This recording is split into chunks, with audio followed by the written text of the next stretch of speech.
Good morning, students. Today we are starting a new topic of our chapter Why Do We Fall Ill? And the topic is peptic ulcer. Students, peptic ulcer cause acidity related pain and bleeding in the stomach and duodenum of affected person. For many years it was thought that peptic ulcer in patients are because of lifestyle reason.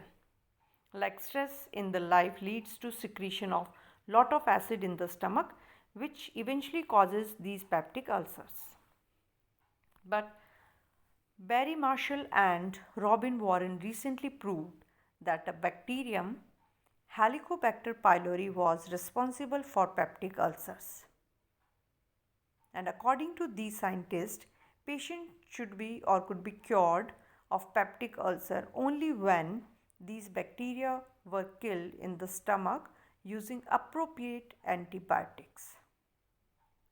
For this achievement, Marshall and Warren were awarded Nobel Prize for Physiology and Medicine in 2005.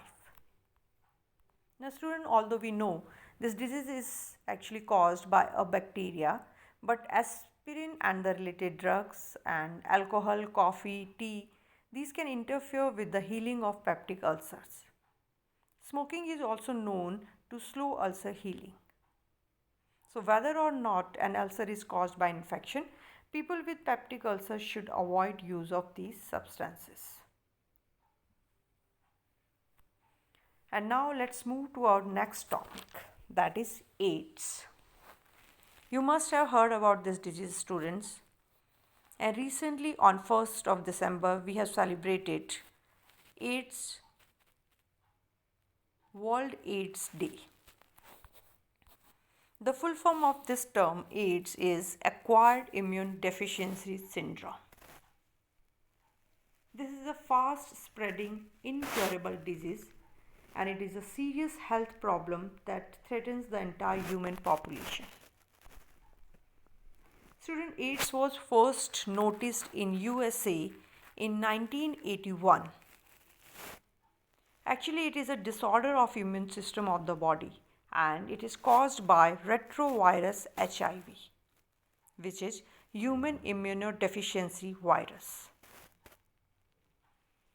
This virus actually weakens the human body's immune system like self-defense mechanism.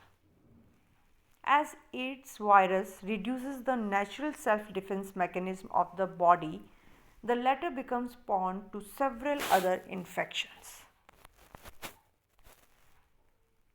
Now next we are coming to the symptoms of the AIDS. The symptoms are very common like sweating at night and weight loss, ulcers, repeated diarrhea, a decreased count of blood platelets which can also cause the hemorrhage, then continuous fever, severe or that brain damage. It may also lead to loss of memory. These all are the common symptoms which we can see in other diseases also. Now we are coming to the main topic, that how HIV affects our body. Actually student, this virus enters the human cells and gets integrated to the cell's nucleus, then replicates inside the cells and ultimately destroy the immune cells and cause the immunodeficiency, and which can cause or which can invite the many other multiple infections in our body. Now next is the mode of transmission, or how can we get this disease. Student, AIDS is actually transmitted only by a contact of infected cell containing blood of a patient with the blood of a healthy person.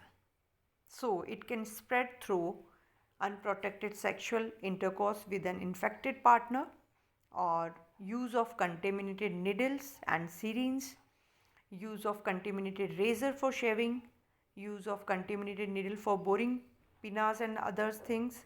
Then next, it can also be spread by the transfusion of infected blood or blood products, or organ transplant, mother to baby due to rupturing of blood vessels at the time to birth. So these all are the sources of mode of transmission. But we should also remember that the contrary of widespread fear, AIDS does not spread by casual contact such as handshake, body contact in crowded public places, working or playing together, light kissing, etc. It also does not spread by blood sucking insects such as mosquitoes. Now we are coming to the next one, that how we can prevent it or preventing measures of AIDS. Student, no absolute vaccine is yet available, but we can take some steps which may help in preventing this disease, like education to people about AIDS, particularly those in high risk group. This can definitely help. Use of disposable needles and syringes, avoidance of sharing the razor for shaving, protected extramarital or sexual intercourse, use of blood during blood transfusion which has been screened for HIV. Then, routine screening for HIV positive cases may be done in blood donors, organ donors, or pregnant women. So, these are the preventive measure which can or which we should take, and these can help also.